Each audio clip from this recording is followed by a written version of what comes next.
ఈ అమ్మాయి తన భర్తను చూసి షాక్ అయిపోతుంది. ఎందుకంటే యవ్వనంగా ఉండాల్సిన భర్త మధ్య వయస్సువాడిలా అయి అతడి తల కూడా మెరిసిపోతుంది. దీంతో ఈమె భర్త దగ్గరికి వెళ్లి నువ్వెందుకు ఇలా మారిపోయావు అని అడుగుతుంది. అసలేం జరిగిందంటే ఈ అమ్మాయి తన అమ్మగారి ఇంటికి వెళ్లి తిరిగి మళ్లీ తన ఇంటికి బస్సులో వస్తూ ఉంటుంది. ఇంతలో ఒక్కసారిగా కొండచర్యలు విరిగిపడటంతో ఆ బస్సు అదుపు తప్పి రోడ్డుపై నుండి లోయల్లో పడిపోతుంది. అయితే ఈమెకు మెలకువ రాగానే తాను చనిపోలేదని అనుకుంటుంది. కాని చుట్టూ చూడగా ప్రపంచం అంతా మారిపోయినట్లు అనిపిస్తుంది. అప్పుడు పోలీసులు చెప్పిన మాటలు విని ఈమెకు గుండె ఆగినంత పని అవుతుంది.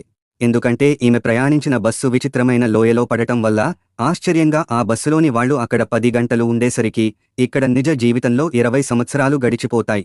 అలాగే ఈమె దగ్గర ఉన్న ఆధార్ కార్డు కూడా పనిచేయదు. ఎందుకంటే ఏళ్ల క్రితమే ఈమె చనిపోయినట్లు నమోదు చేశారు. దీంతో ఈమె భయంతో తన తల్లిదండ్రులకు ఫోన్ చేస్తుంది. కానీ వాళ్ల ఫోన్లు పనిచేయవు. అప్పుడు ఈమె తన భర్తకు ఫోన్ చేసి యావండి నేను బ్రతికే ఉన్నానని చెప్తుంది. అయితే భర్త 20 ఏళ్ల తర్వాత తన భార్య మాట వినేసరికి షాక్ అయిపోతాడు. అలాగే పరుగున పోలీస్ స్టేషన్కు బయలుదేరుతాడు. అయితే ఈ అమ్మాయి మాత్రం తన భర్త రాగానే వెంటనే కౌగిలించుకోవాలా లేక అతడిని పట్టుకుని ఏడవాలా అని ఆలోచిస్తూ ఉంటుంది. ఇంతలో భర్త అక్కడికి రాగా ఈమె అతడిని చూడగానే గుండె ఆగినంత పని అవుతుంది.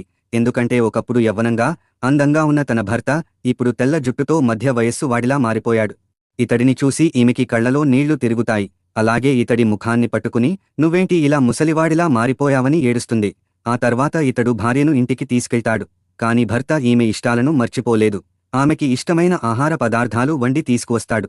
అప్పుడు ఈ అమ్మాయి తన భర్త చేతికి పెళ్లి ఉంగరం లేకపోవడం చూస్తుంది. దీనితో ఈమెకి అనుమానం వచ్చి నేను 20 ఏళ్లు కనపడకుండా పోయాను కదా, నువ్వు వేరే ఎవరినైనా పెళ్లి చేసుకున్నావా అని అడుగుతుంది. కాని ఇతడు ఏమీ సమాధానం చెప్పకుండా వెళ్ళిపోతాడు. దీంతో ఈమె ఇతడు తన కోసమే ఎదురు చూస్తున్నాడని అర్థం చేసుకుంటుంది.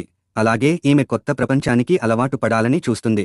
కాని టీవీ చూడడానికి ప్రయత్నించగా ఈ కాలంలో ఎవరూ టీవీ చూడకపోవడం వల్ల టీవీ పని చేయదు. ఫోన్ వాడదామని ప్రయత్నించినా అది ఎలా వాడాలో ఈమెకి అర్థం కాదు.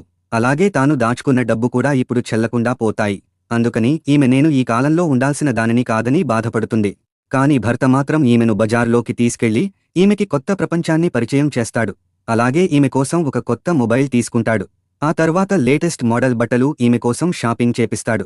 ఆ తర్వాత వీరిద్దరూ హోటల్లో భోజనం చేస్తూ ఉండగా ఇతడికి ఫోన్ కాల్ వస్తుంది.